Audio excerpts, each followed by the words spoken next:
I'm going to ask everyone to use a brand new technology for most of us. It's called the iMind, and sort of imagine PowerPoint. I went to a presentation 4 years ago in which someone said, if you're over 50, you should never use PowerPoint. And so I went a year without using PowerPoint because I'm over 50. But as you mentioned before, it's the best tool for making sure you know where you are in your speech. And again, when you start getting old, you start to forget these things. Okay, so what I'm going to talk about today, and imagine a very humorous sort of cartoon version of Pope Francis.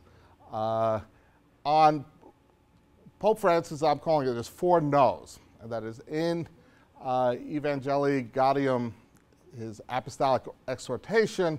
He has a section where he sort of gives his view of the state of the world economy. And his view is not different from Pope Benedict's view or Pope John Paul. It's consistent with the 2,000-year teaching in the Catholic social thought tradition, but he's emphasizing and framing a lot of issues differently. And he's framing it particularly, the beginning of that section, he starts off by saying, no to an economy of exclusion. And so I've been asked, since he became Pope, to give talks on Pope Francis and speaking with journalists, and they always ask, well, what is so revolutionary or unique about Pope Francis? And I think in terms of economics, that the way he frames everything in terms of the economy of exclusion. Now, the word exclusion has been growing in terms of poverty community for the past decade or so. And we've been using it at the Holy See Mission. One of the things that I do is I work on Holy See Mission interventions, which is the speech or statement that you'll give on a particular issue at the United Nations. Your country gives an intervention. And so it's not that this is brand new, but it's by emphasizing exclusion, he's emphasizing the importance of social participation for the human person. And if you know the tradition, John Paul's big contribution was adding sort of his philosophy of personalism to understanding economic issues. In fact, in many ways, it's sort of a little Marxian-type economics with personalism, which goes very much against Marxian-type economics, so it gets us a new way of looking at the economy. Because in a Marxian approach, you assume that the human person is a social creature, which Catholic social thought emphasizes, but in Marx's famous sentence that a human person is the sum total of their social relations. You're understood sort of in a Greek sort of way as where you fit into the community. And your uniqueness and individuality gets lost. Whereas in personalism, that's something that's emphasized very strongly. So he finds a way, and I'm actually writing a little book on this, of bridging the gap between Adam Smith and Marx based on how you understand the human person, which just leads to different questions and perspectives. It doesn't lead to a different economic theory. I mean, it's not the role of Catholic social thought to come up with economic theory. That's the role for economists. But all economic theories are based on a philosophical foundation, and Catholic social thought challenges the narrow perspective either of neoclassical economics, which has the rational economic man model, or the overly organic approach that you find particularly in sort of the post-Marx Marxists, which is a mouthful to say, but in terms of the economic theories. And that's what I find interesting, because I find that many of the problems of economists can be traced back to how they understand the human person. So the economy of exclusion builds on the importance of participation, and participation not just in terms of economic participation, but as social, political, cultural, and spiritual participation, that we only become human through interactions with others. We grow as people through interactions with others. As John Paul says, we only achieve happiness by giving ourselves in love to others. And even our salvation requires the community. So that this is an old perspective for the church, but it leads to a very different sort of approach to social analysis. You just ask different questions. Or more importantly, you don't accept narrow answers. Whereas if you follow methodological individualism, everything has to be brought down to individual choice and nothing else. And if you follow methodological holism, everything structures. And we just need the right structures or the right policies or the right institutions, and you start to lose individual agency. And that's a very long, see, if you had PowerPoint, that keeps you from doing that because, well, that's not on any of the charts. But in the exhortation, by saying, say no to economy of exclusion, besides bringing up and framing everything in terms of exclusion, Pope Francis is also pointing out that the economy is a discretionary institution. That is, it's not say no to the snowstorm that's coming, because we can't do anything about the snowstorm that's coming. That's an act of nature. The economy is not an act of nature. The economy is a human institution. It's made up of humans. It has been different in the past. It will be different in the future. And not completely, but it is largely shaped by discretionary acts of either individuals or more likely institutions who have the power to shape things. And today, in terms of talking about financial systems, that would be the role that the financial services industry played in shaping public policy in the late 90s, 2000s, that dramatically changed the rules of how financial firms behave, and leading to the financial crisis, which so many people enjoyed so greatly a few years ago. Right before the financial crisis, the IMF was threatening Canada to sue them because they hadn't liberalized their banking industry. And Canada refused to do it, and then, of course, everything blew up. All the advice the IMF gave everyone turned out to be bad advice, and Canada is one of the, I don't know if it's the only country, but it's one of the few countries that's never had a banking crisis. They've never had a banking crisis because they make sure their banks are nice and boring, and they don't allow them to engage in risky behavior with other people's money. Excuse me. Okay, so in the economy of exclusion, we have both a theory based on an anthropology, a view of the human person, on the importance of participation. And participation is, exclusion is there's two types of exclusion. There's one obvious exclusion, and that is where we block people from participating.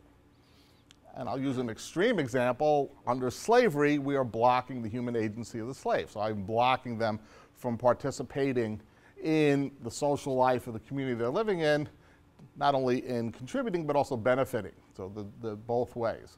But we don't have to go to the extreme. We see this in terms of all sorts of isms, racism, sexism.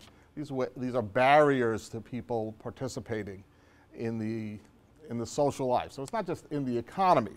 But of course, in terms of economics, we know a lot about barriers, entry barriers, and the role that they play, particularly in the modern economy, intellectual property, and the way that it excludes potential competitors. Steve Jobs drew a little box, and that box is worth $300 million, or at least I think that was the fine that Samsung had to pay because they made a product that looked too much like that box. That sort of intellectual property rights excludes others from doing similar things.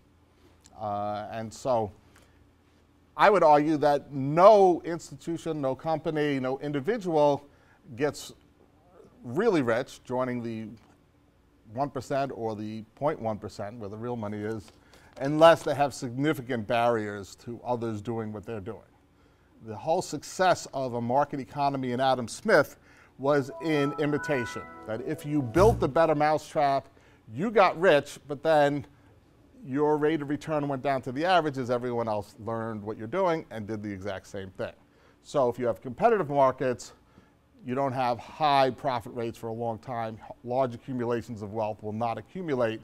They'll be short-term based on being the first one there. But there's also another form of exclusion, and that is not building pathways to help people to participate. Everyone who participates had a pathway built for them. None of us are born with abilities that we can just jump into society and participate. No, we all have formed and are helped along today with helicopter parents pushing, making sure nothing happens to us. But we're all brought along, and then others aren't. And we have an obligation, certainly Christians have an obligation, to work to bring people along, invite everyone to the table, the phrase that Benedict used quite often in his speeches. Okay, so but the economy of exclusion is not just a new sort of method or underlying theory on how to understand economic outcomes. It's also a critique, because then Pope Francis goes over example of where we can see exclusion in action. And again, he's gone to the areas where the North Africans are trying to escape the horrible wars and conditions in North Africa to get into Europe, and dying on the boats collapsing and all. These are all aspects of the effects of exclusionary systems. I would have argued that all poverty is based on exclusion. And it causes exclusion causes poverty, and poverty also causes exclusion. It makes it harder to participate. Yes. Oh. Sorry to interrupt. Which file? I'll get it open for you. It will either be the first one, that one, Villanova speech.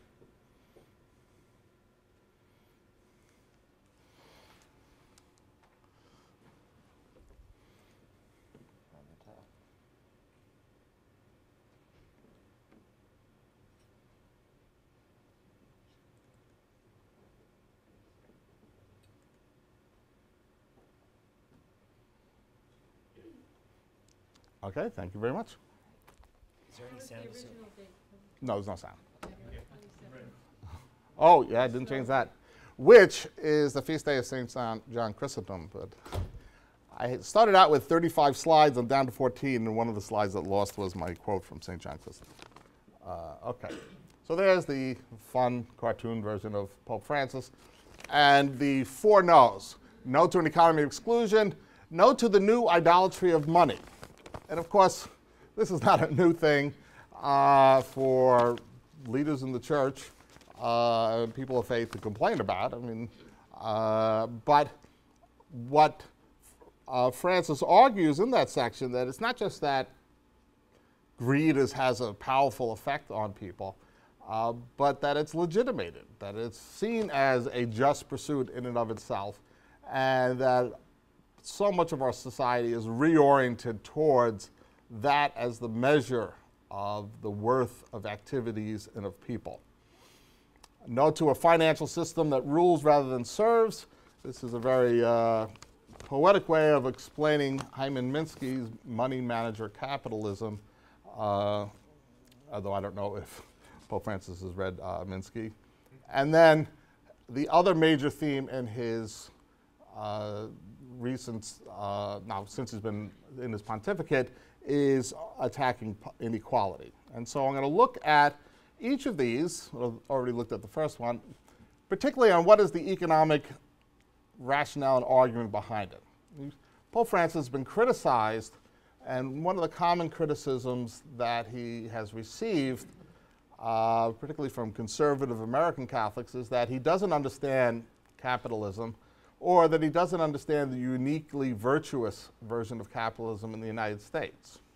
This was said by a very high official in the church in the New York area, which I found to be, a little hilarious, because the financial crisis was born from unethical behavior in his diocese. I mean, it's in New York where is the center of that explosion in greed and illegal activity, or fraudulent activity. Okay, so what I think the economy exclusion does in terms of understanding wealth and finance is that it helps us to make the distinction, which other people have made, between wealth capture and, I'm calling it real wealth creation, because we'll see at the end that I'm offering a broader definition of wealth. But usually when we talk about exclusion, it's towards the poor. And social exclusion is sort of the big area at the UN on the committees that deal with global poverty. But that's only half. That's one side of the coin. You know, the people who are being excluded, the exclusion is not neutral to those who are doing the exclusion. They're doing it because they benefit from it.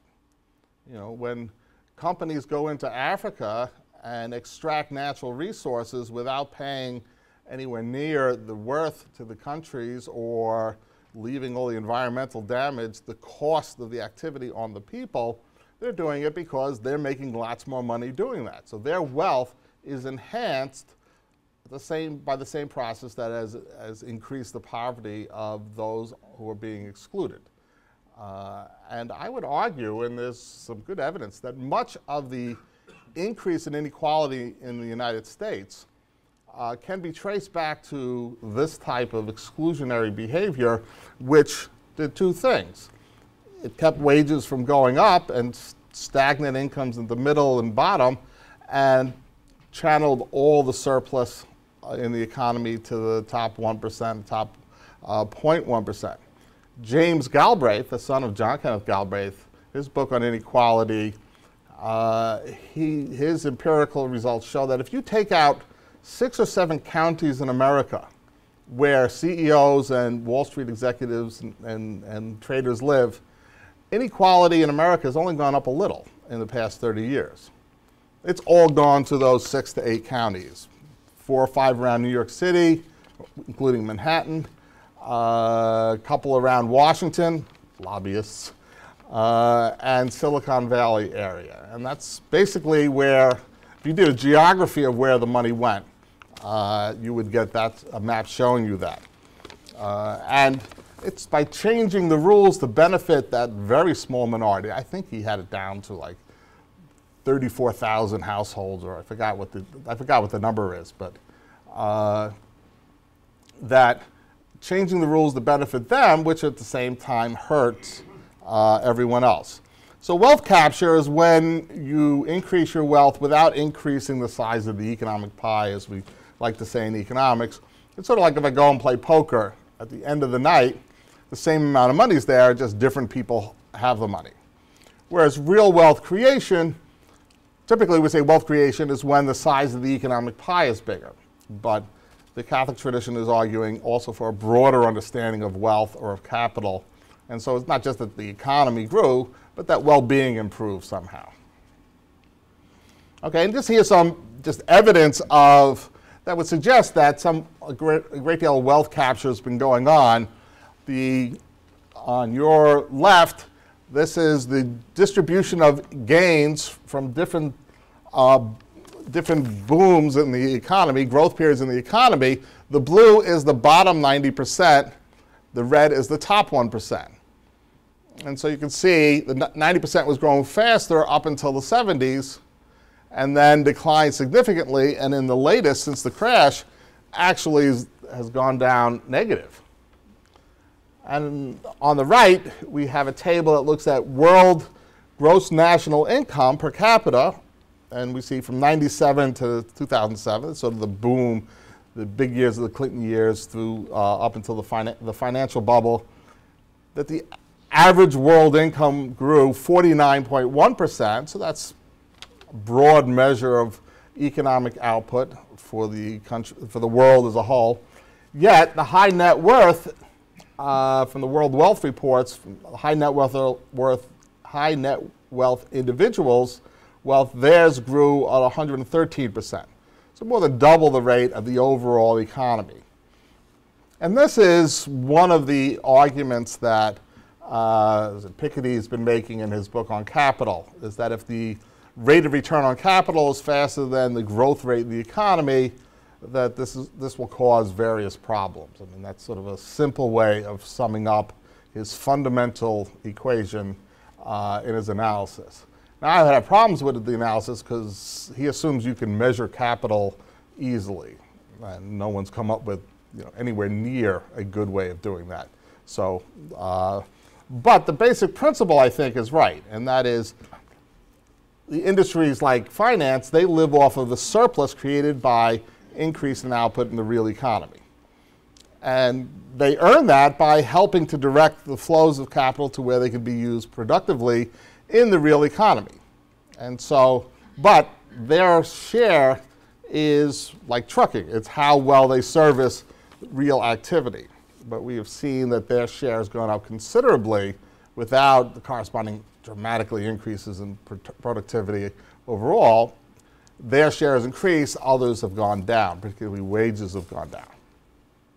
Okay, if we look at the history of wealth, we would see that the history of wealth is the history of force and fraud. You'd have a hard time finding a time period where one group got very rich without it being at the expense of someone else. And we were talking about going to Rome. With, a lot of professors go to Rome. St. John's runs programs in Rome. And we go there and we look at all these great things that were built by an empire that exploited everyone around the Mediterranean. And the exchange was, you send us useful things, and we get to keep all the slaves we capture, and we give you protection service. So it's a standard protection racket that anyone who grew up in Brooklyn or the Bronx would know very well. And this is, all empires grew that way. All colonial empires grew that way, even though they did develop new technologies. Certainly the ancient ones did, but they didn't use them towards increasing material output. They used them for warfare or for helping to make cities, aquifers, indoor plumbing, some of the great things that the Romans figured out. But for the most part, technology was driven by how can you better kill the people that you want to kill so that you can capture enough slaves to support your slave economy. 50% of the Roman Empire would have been slaves. All those ancient wars were slave shopping expeditions. That's why they were fighting each other. So they had a supply of slaves to do all the work. So it's clearly the wealth of the great empires is a transfer from the hard work of individuals to the relatively few who get the benefits from that. And the slave trade and the growth in America, the New World, created such wealth that funded the Industrial Revolution. In fact, Keynes argued that the English economic exports was all funded by Sir Walter Raleigh stealing gold from the Spanish, who had stolen it from the Peruvians. That the wealth of England's export earnings all were funded with that, and if you just paid that based on a regular return in a bank, it was the same amount of money. And that's also true for most empires, in fact, probably all empires. They get a huge influx of resources from outside, and that's how they make the leap to being above everyone else. But that's another issue. Now, Adam Smith argued for a different idea of wealth, that wealth should be created through mutually beneficial trade. You know, Adam Smith was against mercantilist policies, that's colonialism, because he felt that this is what I would call wealth capture. This is benefiting one group at another's expense. And that we should have beneficial exchanges and economic growth based on technological progress. The division of labor makes us more productive. Expanding the size of the market allows us to exploit the division of labor. This is Adam Smith's growth model. And it's revolutionary because it's based on actually improving the standard of living of the average person. Adam Smith said that the needs or the wants of the master class, the businessmen, should only be attended to if it's to the benefit of consumers. So that is the bottom line, the average consumer, not what is best for any of the elites. Okay, and finance is a particularly exclusionary institution if we look at its history. Because historically, if you were lending, that meant that you had accumulated wealth, almost always through force and fraud. Now, usually, if you were a gentleman, you inherited it. There's a great passage in St. John Chrysostom where someone tells him, I didn't steal this money, I inherited it. And so he says, that just means your grandfather stole it. So if you have surplus to lend, and if you're making a business out of it, it's because you've been, or your ancestors have been successful in accumulating resources that would have gone to everyone, but now you accumulate into a small amount. And lending money was a particularly successful way in controlling those under you. And this is why all the major religions and particularly the church, was so strong against usury, because usury, who was borrowing money in the Middle Ages? It was someone who was in desperate need who didn't have the resources. It wasn't until after maybe the 1100s that you start to get borrowing for a business purpose. And by the time we get to the scholastics, they have all these exceptions to usury because you're not lending the money, you're becoming a partner with them. So you taking some of the risk, you deserve part of the return. In fact, John Maynard Keynes, in his general theory, defends the church's teaching on usury. And he says that he was taught to believe it was just Jesuitical nonsense. But he now comes to believe that the scholastics understood the difference between the marginal efficiency of capital and the scarcity value of money. And exploiting the scarcity value of money is just using economic power to exploit others. Whereas the marginal efficiency of capital is using the borrowed money is being used for something productive that the economy grows as a whole. And of course, we have many examples. Redlining was a practice where banks actually drew a red line around neighbors. We will not lend to them because they're poor, because they're black, or for whatever reasons. Payday loans is a major area. People doing research now. The poor are often paying 200–300% on borrowed money if you look at it at an annual rate. Subprime loans, the whole use of subprime loans gearing minorities towards them who who qualified for regular loans was clearly used as a way to transfer the wealth of the poorest and minorities away from them to the people who now own all the homes, which are investors who have been buying up real estate since the crash. Dead peasant policies, if you've seen Michael Moore's movie Capitalism, companies who take out life insurance policies on their employees for them, and not executives, but Walmart. They have an example of Walmart taking out on a checkout counter, someone who worked in the cash register. And she died, and Walmart collected $90,000, and the family thought it was for them, and they were, well, why weren't we getting it? Well, Walmart took it out for them. That a lot of large companies have, they call dead peasant portfolio, that it's an investment. And it's an investment where it only gets a positive rate of return if your employees die at a faster rate than the actuarials will predict. Because if they live longer, you'll have lost money on that investment. You would have made better putting it in the bank. But if they die earlier, then you earn profits. And he shows memos where companies are complaining about underperformance of this portfolio, which means our employees aren't dying fast enough. Now you understand why these companies don't want to give anyone insurance, because they have a monetary interest in them dying quicker. And of course, Goldman Sachs selling the bundles of assets which they knew, which were designed to crash. Some of these, 50% of the mortgages didn't make their first payment. So these are clearly fraudulent devices. Sold them to pensions, mostly union pensions, small governments, and then took out insurance, that is, placed a bet with AIG that these were going to go under. And AIG, being run by the 6 stupidest people in America, who actually were in England, but took all these bets, and to the tune that the US government had to pay off all these bets. Much of the $186 billion bailout of AIG was paying off these bets. And most of these bets were insider. They knew, the people who took the bets knew that the housing market was going to crash, knew these neighborhoods could not afford these homes. They had seen the raw data. Standard & Poor's wasn't allowed to look at the raw data. It was clearly an act of fraud and illegal. Okay. But what the church is arguing, the Catholic tradition, and this is a model, the integral human development model the Catholic Relief Services uses. They're coming up with a new graphic. I haven't seen the new one, but I like this one.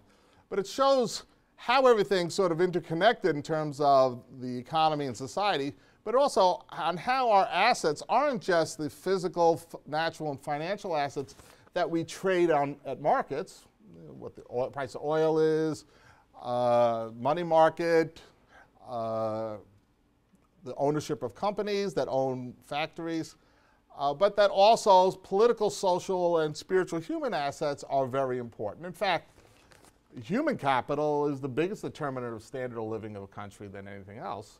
World Bank has been publishing a lot of research on that. And all these take resources. You have to invest in communities. You have to invest in democracy. You have to invest in people. And when you design communities, designing communities that have a sense of community is very important. And they just don't organically just grow up. But we can't do these in a sense where there's a market measure and where the market will allocate these things efficiently. There's no way you can come up with a good market for humans on who should you invest in, who you shouldn't invest in, that we would not consider an offense to humanity to run, and which, you know, your college education would be based on people buying options on your future income, and you get two finance professors, they can work out all the details fairly quickly, but we wouldn't, I mean, that's a futuristic movie that we would consider like a horror show like Hunger Games. This is not a type of society we want to live in. So capital, our assets can't be only reduced to what can be traded in markets, and we can't assume that markets always allocate these things efficiently. And I think there's a lot of evidence, this is based on some of the work of Randy Wray, an economist that is a friend of mine, but I've been following his work, has been arguing for almost 10 years now that there's just too much wealth in the world. There's too much financial wealth. And of course, all financial wealth is matched by debt, assets, liabilities. In fact, if I have an extra $1 billion, it's really not an extra $1 billion of wealth unless someone's borrowing that $1 billion in some form. If it's just sitting there, then I just got a lot of green pieces of paper. So it's really, wealth is an asset that has a yield of some sort. And so if you have people growing super rich, you have to have someone else going into debt. And that debt has to be either household debt, company debt, or government debt. When the US economy had a surplus in 2001, 2002, Randy Wray's models, the Levy model, predicted 2007 the US government would have a deficit of 9% of GDP. And I taught this to my students. How is that possible? I couldn't figure out how it's possible until I came to understand their model. It was inevitable because if the US government's running surpluses, they are sucking the wealth out of households and businesses. And the economy couldn't handle that. People want to save. Businesses want to accumulate wealth. They can only do that if there is a negative somewhere. You could do that if you have a huge trade surplus like China, but we don't have that. So it necessarily, the accounting works out, it has to come from the government going into deficit. In fact, Jamie Galbraith gave a speech in 2002. There was a big conference of economists on the surplus, and he was the only one who spoke that this is a major problem that's going to cause us, this will not last. We're not paying off the whole debt in 5 years, as everyone was saying. This is going to crash. And he was literally laughed at. And of course, he was 100% right. Okay, so we need a financial sector. Basically what a financial sector does, system does, it handles lending. We have people who have surplus money and people who want to use that for somehow. We need processes that allocates that. And having a market mechanism is helpful there because at least you have a benchmark that it's not just being allocated as it happens in many developing countries to who's related to someone with political power, but it's you have a better plan than they do, and that's why we're lending to you because we think that your company will be more successful than another company. Now, throughout history, there was a scarcity of lendable capital up until we went to a fully fiat currency, and now there is no scarcity. No bank, no major bank doesn't make loans because they don't have the money. There's no, I'm sorry, I'm all out of money. No, a little phone call to the Federal Reserve, the money's there. Or just go to the capital markets and borrow it. In fact, banks typically find the lender and then find the money after it, not, oh, I got all this money, now I have to find people to borrow it. But community banks operate like that. They don't have a window, the discount window. So we need to rethink how the market discipline has to work with that. If there's a real scarcity, market discipline, I think, can be very effective. If there isn't, then I think you have a new set of problems, and the too big to fail institutions are a result of not having that discipline of, I only have a certain amount of money, that's my deposits, which I can invest. You also have to operate a payment system and increasingly risk trading. And that's where all the derivatives and all the complications came. The derivative market, the financial crisis hearings at the UN, I was shocked when they announced that at that time there were 600 trillion with a T derivative contracts out there. The world economy is like 80 to 100 trillion. There's $600 trillion of bets. And there's an unlimited amount of bets because you don't have to have any collateral for any of this. You know, you could bet on every football game with every friend of yours. There's no, as long as people accept both sides, it can go on until a small number of people stop paying, Lehman Brothers, and then the whole system seizes because it's so intertwined. We can't assume, I don't think, that financial markets, the Fisher market hypothesis, actually works here because there's no transparency. The level of asymmetric information is complete. There's almost complete ignorance on one side, and there's the people who structure the things to be so complex that only they understand it.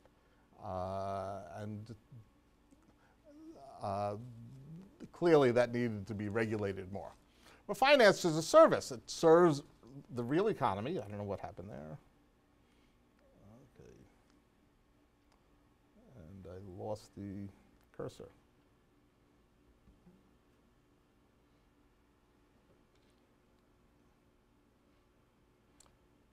Is our expert here? See, I mentioned Goldman Sachs, and I used to was paranoid that Bill Gates was after me, because every time I said something about that, my computer would crash.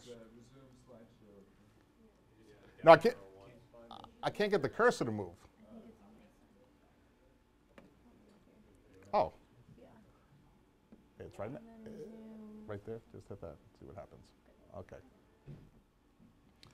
Okay, and so, but one of the ways that we see this transfer of wealth from the real economy to the financial sector is in the major explosion in activity and function in healthcare and housing that Wall Street has undertaken. There's no reason for Wall Street to be involved in healthcare at all. It's fairly easy to figure out what the healthcare costs for a country are. You budget that, and then you take care of the sick people. The Canadians manage to do it. The rest of the world does it for half the price that we do it. And that extra 50% that we pay is, a good part of that is money going through Wall Street. So every time everything has to go, and insurance is part of finance. It's finance, insurance, and real estate. Every time money goes through that, they're taking a chunk of it. And also the housing. There was no reason for securitization at all in our housing market.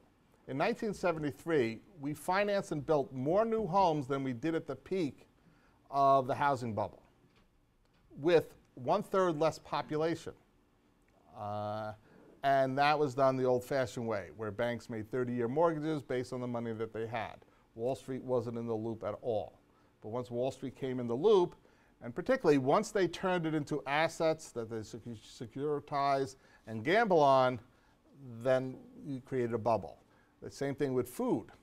The food was outside of Wall Street for the most part. You had futures that were only companies that were in the food business were doing.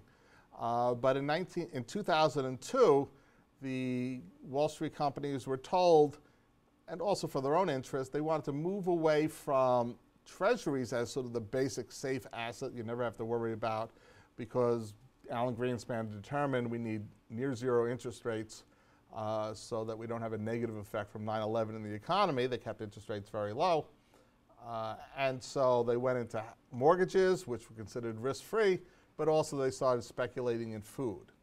And so now the volume of trading on food futures far exceeds the real demand for food in these markets, and creates bubbles and crashes, which create riots and horrible conditions in poor countries that are much more sensitive to these things than we are. Okay. I forgot the guy, Taibbi wrote about Goldman Sachs that they were a vampire squid with the tentacles in every part of the economy where there's a possible income stream that they could tap into. And that has happened. So much of our economy is run not only through Wall Street, but by the logic of Wall Street. You know, we used to have newspaper companies that ran newspapers because that was the mission of the company, to run newspapers because they thought that was valuable. Now they're just another company, part of a portfolio that have to perform at the same rate as other businesses. Newspapers earned 2 to 3% from 50 until 1980 before this started to happen, and it had no effect on the number of newspapers. People were newspapermen. That's what they did. As long as they were paying the bills, staying afloat, they were happy. Now they have to compete with Apple and every business once they become part of this whole, what Keynes called casino capitalism. So you have a transfer from the real economy to the financial sector, which causes an increase in debt. Since wages didn't go up, household debt exploded. So as the middle class could maintain their middle class standard of living.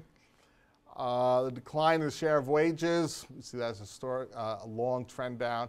And this, of course, creates instability because speculation is such a big part of this. And for Francis, what he's trying to emphasize is that this leads to rising inequality, keeping one part down, and all the benefits are going to a small minority.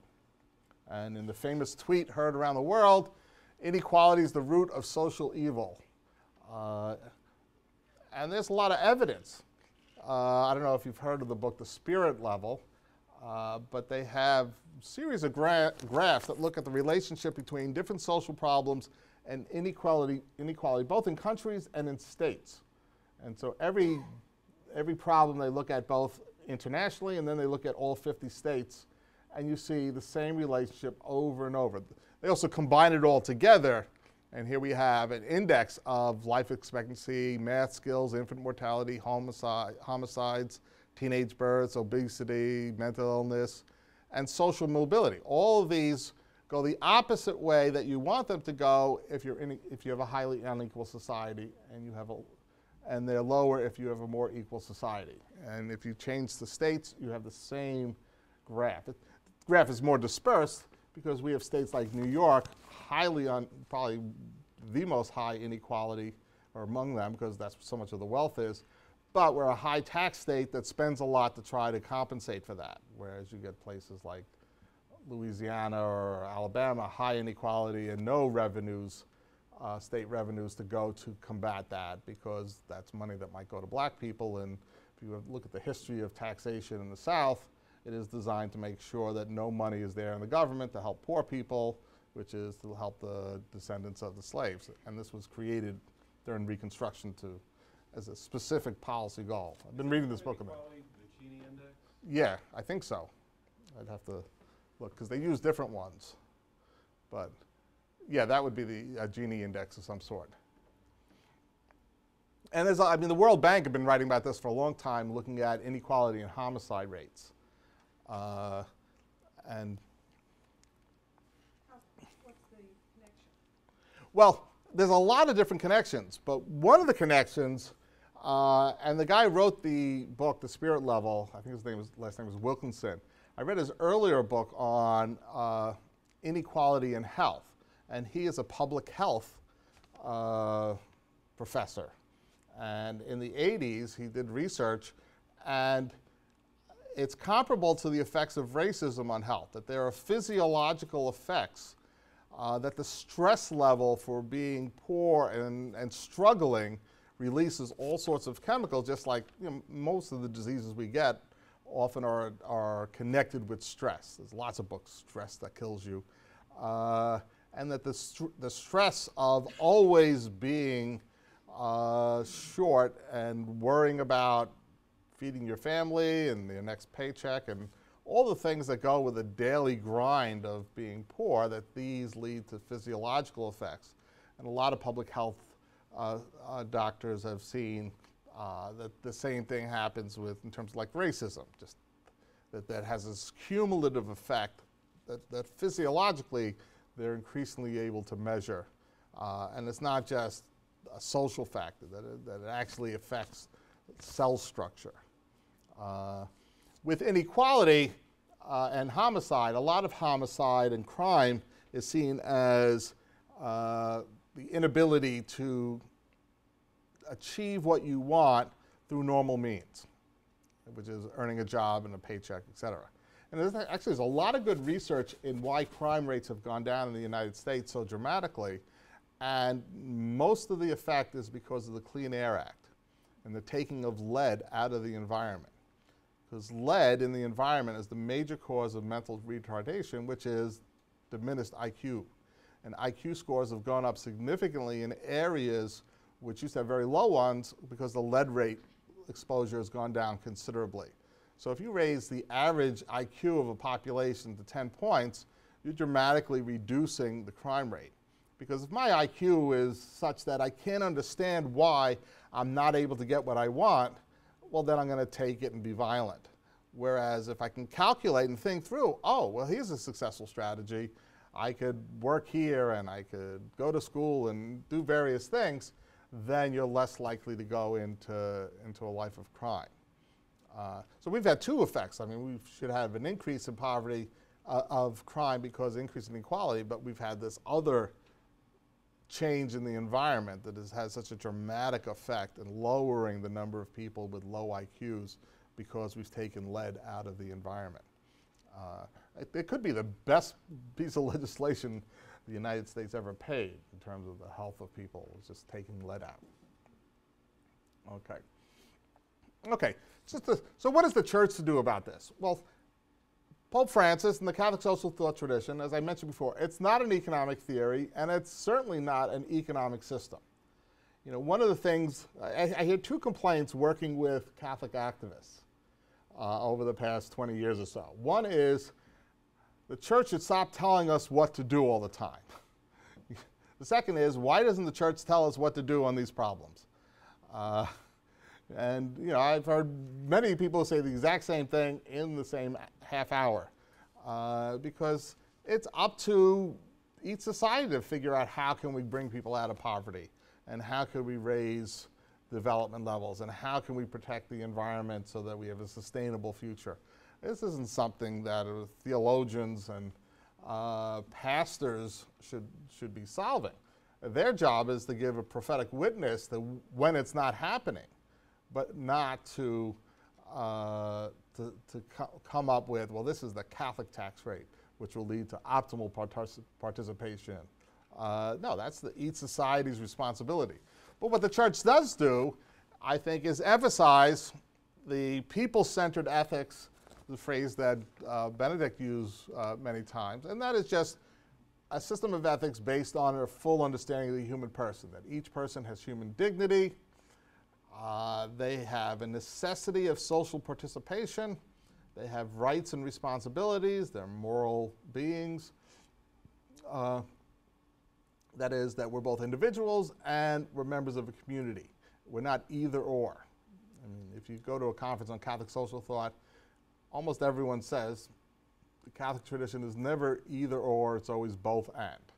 And so this is, this view of ethics, person-centered ethics, is an attempt to bridge, I think, because a lot of my work as a historian of economics is looking at the two different views of the human person, how they don't speak to each other.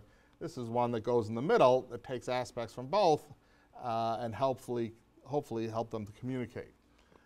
But also to revive the teaching on usury, on that wealth gained, this is the Lateran Council, gained from the use of a thing not fruitful in itself without labor, expense, or risk on the part of the lender. In fact, Thomas Aquinas said that usury was wrong because it leads to inequality, because he saw that the borrowing relationships in the 13th century typically were that. The other major borrowing would be the king to fight wars or to marry a child off or something. You don't have to worry about them. They have their own power. But people who are powerless, you have to worry about them. And we also, I think, need economists to understand that money is not gold. It's not a commodity. Its physicalness is meaningless. Its quantity is meaningless. We've had people worried about quantitative easing and the Federal Reserve is printing money. Of course, they don't print money. They keystroke. And within a 3 or 4 week period, or maybe 3-month period, Ben Bernanke lent out $27.5 trillion with a T. Just, you know, I've been to conferences where people have brought up, well, China can crash the dollar because they can cash in. What happens if they want to cash in their $2 trillion in government bonds? I said, it'd be no problem at all. Janet Yellen just say, hold on. I assume she has to go to a computer and not to her BlackBerry. I'll just put that into your account. And out of thin air, $2 trillion will be in the account at the Federal Reserve for the Bank of China, whoever handles their things. And then they'll have $2 trillion and they'll figure, what do we do? Well, we either buy $2 trillion worth of American things, which means we'll be in full employment the next day, or they'll say, well, what are we going to do with $2 trillion? Well, maybe we should buy government bonds so that they'll be safe and at least we'll get a rate of return. There are only two options. Money is just different now. It's very different. In fact, the story of how money came about is that Adam Smith thought is wrong, and we should maybe come up with a new story. What is essential about money, it's about trust. It's IOUs. And what holds a monetary system together is trust as well as force. That is, what gives our value money, what gives the dollar money is that the US government taxes in it. So at least part of our wealth has to be in dollars that we send to them, that we return the government's money back to the government. Most monetary systems have worked that way, that they are based on taxes. And the taxes are there to create the value of it. But also the law, lender of legal tender and things like that. But money is just different. And to worry about what we worry about so much in terms of money supply and inflation causes a lot of bad policy. But it also, I think, in terms of finance, making finance more inclusive, well, first, put people in jail who broke the law and caused a lot of suffering. There's a guy, Bill Black, who was the prosecutor who led the savings and loan investigations, prosecutions. He put 1,000 people, he had 1,000 convictions. I don't know how many went to jail, but he had 1,000 convictions. And he's been going around since the financial crisis saying, you should have 70,000, because this is 70 times as big. And when the Justice Department said, well, we couldn't find anyone that we could jail, he pointed out, because he knows all the people involved, they only assigned 50 FBI agents to it. The biggest financial crime in the history of mankind. He had 500 to 1,000 with him all the time working on the savings and loan crisis. Well, they didn't look. In fact, in a moment of honesty, which we almost never get from elected officials, the Attorney General said that we really can't jail any bankers because it might have a negative impact on the economy. Now we're getting fined after fine, but as a disincentive, there's nothing like 10 years in jail, even if it's in the Club Fed, to encourage people to be a little more honest in their dealings, because so much of it is based on fraud. And we should also stop subsidizing activities that are really wealth capture, such as the lower tax rates that hedge fund managers get, the way that Romney was able to pay 14%. The income he earns, and much of what he did is he'd buy companies, load them with debt, raid the pension fund, pay themselves huge fees for it, and then have the company have to pay that off. Well, that's a transfer from the company to themselves. Whether they got the company to work more efficiently or not is another issue, but generally hedge funds do this, and then they just pay lower taxes having done that. There's a big debate on the Tobin tax, that we should tax speculation. I was asked to write up something for the Holy See Mission on this. because every group that wants social change wants to fund it with a Tobin tax. So if you add them all up, it's 50 million times the GDP of the world. I mean, everyone. We can solve poverty with a Tobin tax. We can clean up the environment with a Tobin tax. A Tobin tax should be like a cigarette tax, that it should not be designed to raise money. It should be designed to discourage the activity, and the revenue should be completely irrelevant. We're having a little labor issue in the police department. I work with the police union, so I know a little bit about this in New York City. And for a couple weeks, the police weren't enforcing petty crimes that they usually do. And some people were complaining that the city wasn't collecting revenue. And Patty Lynch, the head of the union, testified and said, listen, the police are not here to make money. We're here to bring law and order. And if not giving out all these things, all these tickets were basically, and there were a lot of, this isn't so much in New York City, I expect, but I haven't looked at the books, but a lot of small towns, particularly in the West and the South, 20–30% of their government is funded by these petty tickets, which are mostly the poor people. I spent half a day at traffic court in Nassau County, and I sat around there saying, I am the only upper middle class person here. These are all poor people paying tickets because they drove by a school and a machine took a picture of it, and they're there paying $400 or $500 because they got 5 tickets before they realized that there was a camera there taking picture because they were going 30 miles an hour past a school, and this is over summer when the school wasn't even in session. Nickel and diming poor people as a way to fund your government is clearly redistribution away from the rich people who you don't want to tax and placing a burden on poor people. And also, like in the South, they tax, in Alabama, they tax food at grocery stores. 12% in Alabama you'll pay in some of the counties.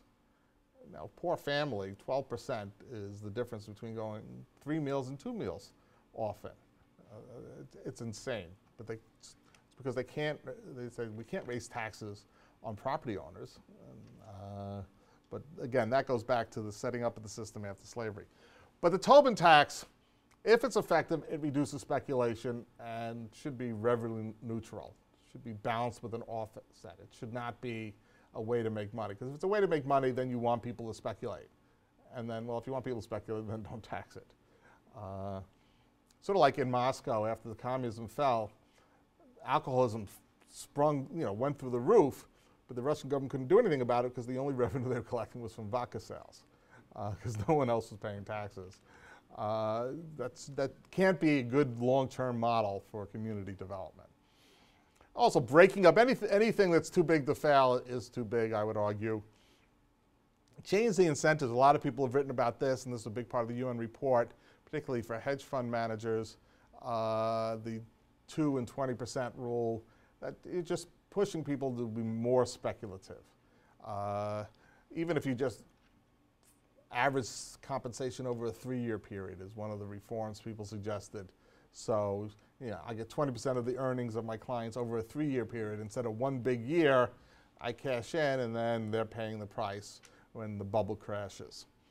So the big thing that's going on in the development world in terms of community banks or some banking system. I had a student who did her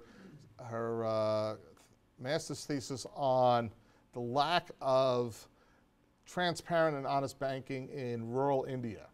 And one of the effects was debt suicides. You had a system designed to get people into debt as a way the landlord control you. At 30–35% interest, you're never getting under that. And in a culture in which you believe in reincarnation, suicide really isn't that bad an option. And so you have this high 12–15,000 farmers are killing themselves a year with their wife and children often going into the sex trafficking trade to pay off their father's debt. Now, not only do all communities need banking services, and they need to be honest and transparent and not tools to exploit and control. And also, there are some industries that I would argue that we don't need the discipline of Wall Street's markets. Healthcare and education would be the first two. As I like to say, sick and stupid is not a good strategy for a country to pursue. It's what the World Bank and the IMF used to enforce on African countries in the 70s and 80s when they thought their debts were too high. Cut education, cut healthcare. Luckily, the World Bank has figured out this is a really bad policy. It led to disastrous results. In the past 10 years, they've encouraged, incentivized them to expand healthcare and education because the future of a country is its people. But other countries have figured this out, and I think we should too. So you need financial services, you need a financial sector, and you need a financial sector that is market discipline. But you don't need it to be the final arbiter on everything else in your society. And we've developed that in the past, since mid-70s, 80s to the present. We had that in the 20s, and then the New Deal and the Great Depression took care of it. And World War II in two ways. The Great Depression allowed a lot of rich people to lose their money, and World War II forced us to tax rich people at a very high rate so that in the 40s and 50s we had a process of more equality. We reversed all that in the 70s, and we're back to where we were in 1929. You're going to have to reverse that. It'd be nice to do it without a Great Depression and a World War, but a democracy cannot really call itself a democracy if we persist in such an unequal society. Thank you very much.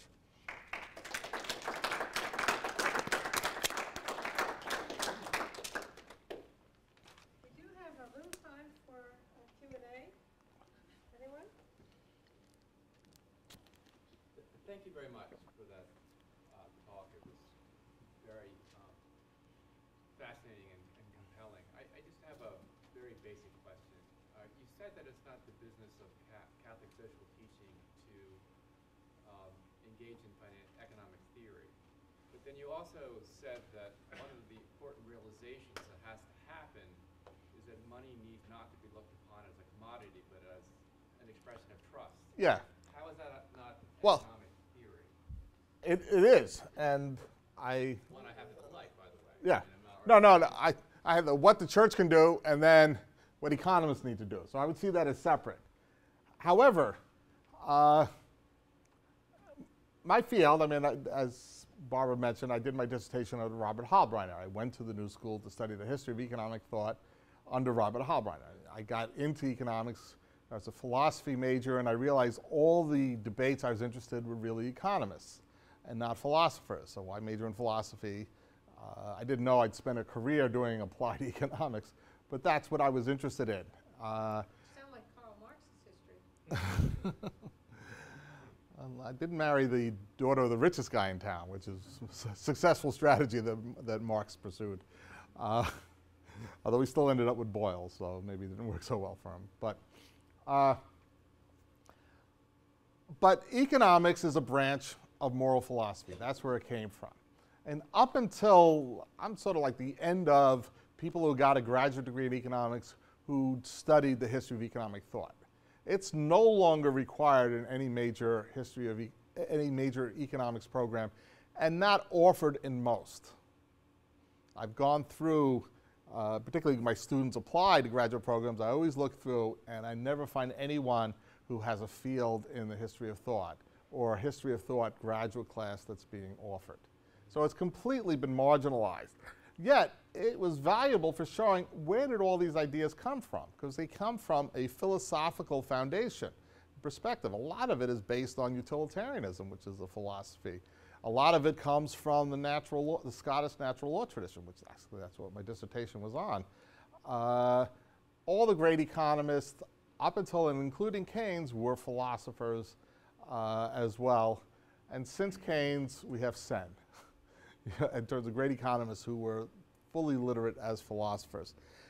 And so not only is it, I think, dangerous not to understand that there's a philosophical foundation for what we're doing, and that it's not just models that we can just play with and not know what are the concepts underneath it. Also, if you have that sort of background, you see economics as a social science that should be in dialogue with the other social sciences. And that is even more rare than economists talking to philosophers, is economists talking to sociologists. Sociologists are there for a punchline for us. Yet, economic activity is always social. if we want to understand the most basic thing, like consumption, people shopping, what it means, then we're really not going to know much unless we read people like Mary Douglas on the world of goods and how all consumption is a social act and not just individuals maximizing with their preferences and their budget constraints. And so I think the narrowness, the divorce from philosophy is a divorce from the social sciences as a whole. And which is, I think, adds to or contributes to why only maybe 2 or 3 neoclassical economists, well, actually only one neoclassical economist saw the financial crisis before it happened. That's Schiller, who's predicted the last 3 crises. And why he isn't the richest person on the planet, I don't know, because he successfully predicted almost to the year for most of them.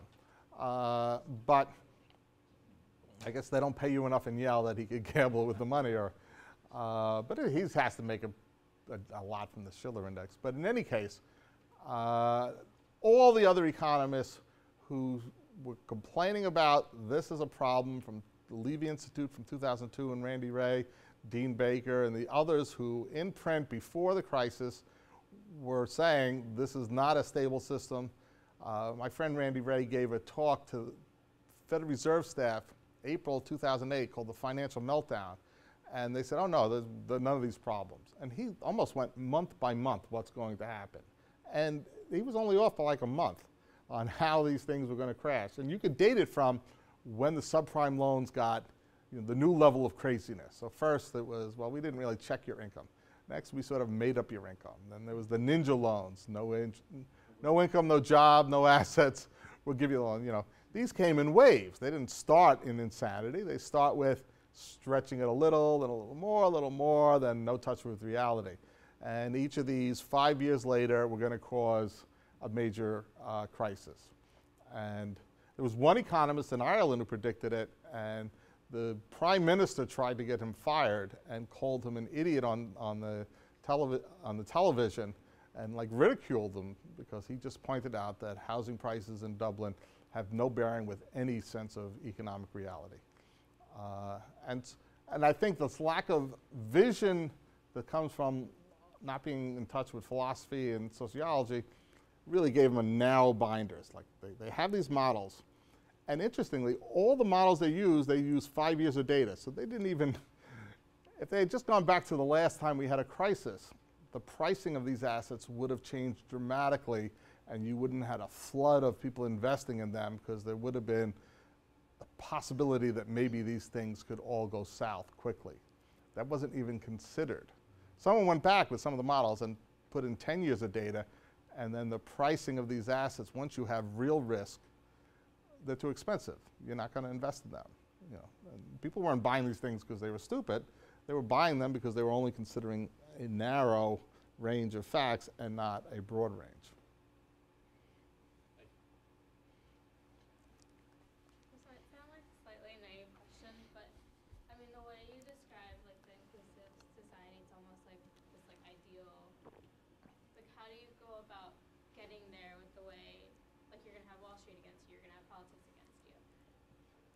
Oh well, certainly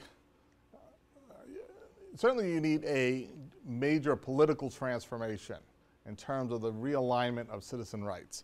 So like the Citizens United certainly is a huge barrier to overcome. Or just in like half the country, making voting a huge hurdle to overcome is another thing. So we have to probably work more on having a real democracy than anything else before you can have any real change. It almost would have been better if Bush had another 2 years and the things just got uglier and uglier. And then you could have had Roosevelt, who had 4 years of depression, to walk in and then say, we're going to do something different. He didn't have a clue as to what that was. He was probably one of the worst presidents we've had in terms of understanding economics. But he knew it didn't work, and he was willing to try anything. And so it would have been good if we had that. Then maybe we could have had another New Deal, New Deal Part 2 or whatever. He also had Francis Perkins. Well, yeah, he had a lot of good people around him, and what he would say whenever groups came to him and said, you know, Mr. President, we need you to help us here. And he said, I need you to make sure I can help you there. You know, keep the heat on. And you had none of that. In the, you know, Obama had this huge coalition of activists, and he should have said, okay, now for 4 years, be the biggest thorn in my butt. You know, you have to make the government do these things. And he had none of that. But in terms of Catholic social thought, it's not utopian. You know, one of our most basic doctrine is original sin. It is not utopian at all. I mean, we don't expect to have a perfect society. The goal is to have improvements, build towards the kingdom of God. Once someone says that they have the utopia, move. Because generally, if someone has utopia, unless their name is Todd Rundgren and he has a guitar, no one's old enough to remember him, but if they have a utopia, then the only way you can have a utopia is to make the perfect man, and that means you have to kill a lot of people in the process. You know, the Nazis had a utopian vision. Stalin had a utopia. Get out of town when someone has, you know, life isn't going to be perfect. It's a struggle, it's a cross, and it's supposed to be. It's part of the redemptive value of suffering, which is a hard concept to deal with quite often. Sometimes overworked, but we'll. Yeah. Bobby, you have one last Well, I was question? only comment your 5-year remark. I'm a little worried as a finance professor and someone focused on investments that we're in that 5-year analysis, we're losing 2008. Oh. You see, and that brought us to our senses in Uh-huh. a sense. But now, if you only go back 5 years, you're losing the impact of what happened in 2008. Yeah, and if you look, that may be leading to the next bubble. yeah, if you look at 2009 as your starting point, this is the greatest society in the history of mankind. Everyone's going to be rich.